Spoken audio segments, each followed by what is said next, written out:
हरे कृष्णा। एक बार फिर से आप लोगों का स्वागत है अमोघ शिक्षा यूट्यूब चैनल पे। आज हम लोग करने जा रहे हैं page number 9 chapter 1 NCERT matter in our surrounding class 9th। In text question जितने भी हैं वो हम लोग डिस्कस करेंगे इस वीडियो में। तो चलिए स्टार्ट करते हैं हम लोग। पहला क्वेश्चन जो है पेज नंबर 9 पे वो है convert the following temperature to Celsius scale. Temperature को सेल्सियस स्केल में कन्वर्ट करना है। गिवन है केल्विन स्केल में।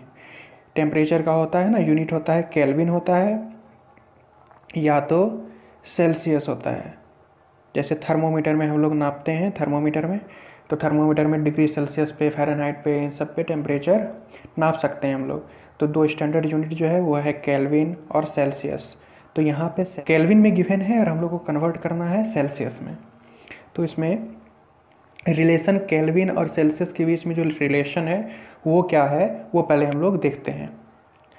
Relationship between kelvin and degree Celsius.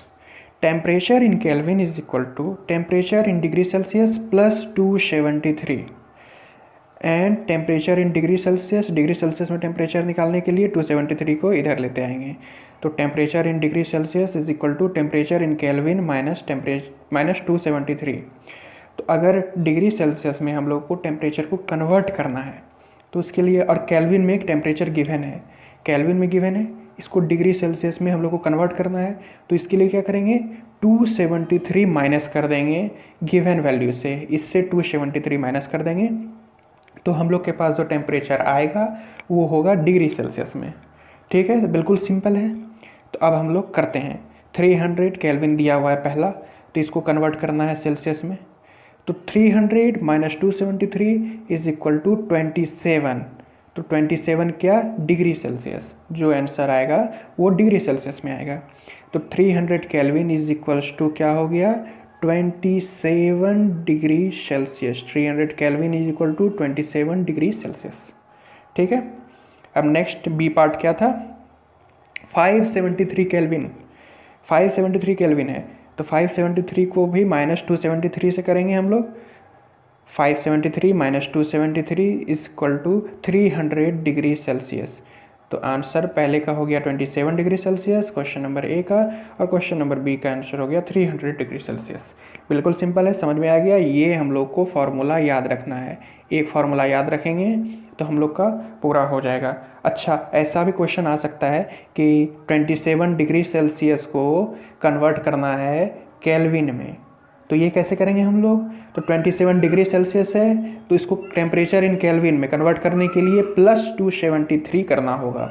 तो मतलब 27 डिग्री सेल्सियस प्लस 273 अगर करेंगे तो हम लोग के पास आ जाएगा 300 केल्विन। तो ये डिग्री सेल्सियस से केल्विन में कन्वर्ट हो गया टेम्परेचर। ठीक है, तो ये क्वेश्चन था और इसका कंसेप्ट एंड सॉल्यूशन ये रहा आप लोगों के सामने। अब क्वेश्चन नंबर 2 डिस्कस करते हैं। क्वेश्चन नंबर 2 क्या है, what is the physical state of water at A 250 degree Celsius and B 100 degree Celsius. मतलब कि जब वाटर को हम लोग गर्म करेंगे, ऐसे नॉर्मल टेम्परेचर में जो वाटर रहता है घर में हम लोग के बोतल वोटल में रहता है, फ्रीज में रहता है, उसको जब हम लोग बॉयल करेंगे या गर्म करेंगे तो गर्म करते करते अगर टेम्परेचर उसका 100 डिग्री सेल्सियस हो गया तो क्या उसका स्टेट होगा, तो वाटर क्या होगा उस समय, वाटर का क्या कंडीशन होगा। और उससे भी ज़्यादा अगर टेम्परेचर में 250 डिग्री सेल्सियस पे अगर हम लोग गर्म करें उसको, मतलब 250 डिग्री सेल्सियस पे उसका टेम्परेचर बढ़ा दें, तब उसका फिजिकल स्टेट क्या होगा, ये हम लोग को क्वेश्चन में पूछा गया है। तो क्वेश्चन बिल्कुल क्लियर है, क्वेश्चन समझ में आ गया है कि क्वेश्चन में पूछा क्या गया है। दो पार्ट हैं इस क्वेश्चन के, ए एंड बी। अब देखते हैं इसका सॉल्यूशन कैसे होगा, सॉल्यूशन कैसे करना है वो देखते हैं। तो सॉल्यूशन क्या है, the boiling point of water is 100 degree centigrade. ये एक हम लोग को कंसेप्ट पता होनी चाहिए कि 100 डिग्री सेंटीग्रेड तक अगर वाटर को गर्म किया जाए तो वो 100 डिग्री सेंटीग्रेड उसका बॉइलिंग पॉइंट होता है। इसके बाद वाटर बॉयल होने लगता है। तो यहाँ पे पहला क्वेश्चन है 250 डिग्री सेंटीग्रेड पे क्या होगा।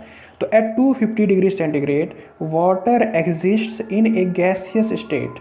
मतलब कि वाटर गैस बन जाएगा। वाटर अभी लिक्विड है लेकिन 250 डिग्री सेंटीग्रेड पे अगर उसको इतना टेम्परेचर उसका बढ़ा दिया जाए तो वो गैस बन जाएगा। क्यों, क्योंकि 100 डिग्री सेंटीग्रेड से ही वो बॉयल होना स्टार्ट हो जाता है। उसके बाद वैसे भी वो वेपर बनने लगेगा, लिक्विड से वेपर बनेगा ना, चेंज इन स्टेट होगा। तो 250 डिग्री सेंटीग्रेड, ये तो बहुत ज़्यादा ही गर्म हो गया। इस पर क्या होगा, तो इस पर पूरी तरह से वाटर गैस बन चुका होगा। ठीक है, दूसरा क्या है, ये पहला हो गया ए। दूसरा क्या है बी, एट 100 डिग्री सेंटीग्रेड। तो 100 डिग्री सेंटीग्रेड ये तो ट्रांजिशन स्टेट है, मतलब कि water exist in both liquid and gaseous state. क्यों, क्योंकि 100 डिग्री सेंटीग्रेड के बाद ही वाटर गैस बनना स्टार्ट होता है। वो बॉयल करना स्टार्ट होगा तो वो गैस बनना, वेपर होना स्टार्ट हो जाएगा। लेकिन 100 डिग्री पे, पर्टिकुलर 100 डिग्री पे क्या होगा, इसके बाद तो गैस बनना स्टार्ट होगा, लेकिन 100 डिग्री पे क्या होगा, तो 100 डिग्री पे वाटर लिक्विड कंडीशन में और gas state, liquid state and gas state दोनों में एग्जिस्ट करेगा। सिंपल है बिल्कुल। ये रहा फर्स्ट एंड सेकेंड।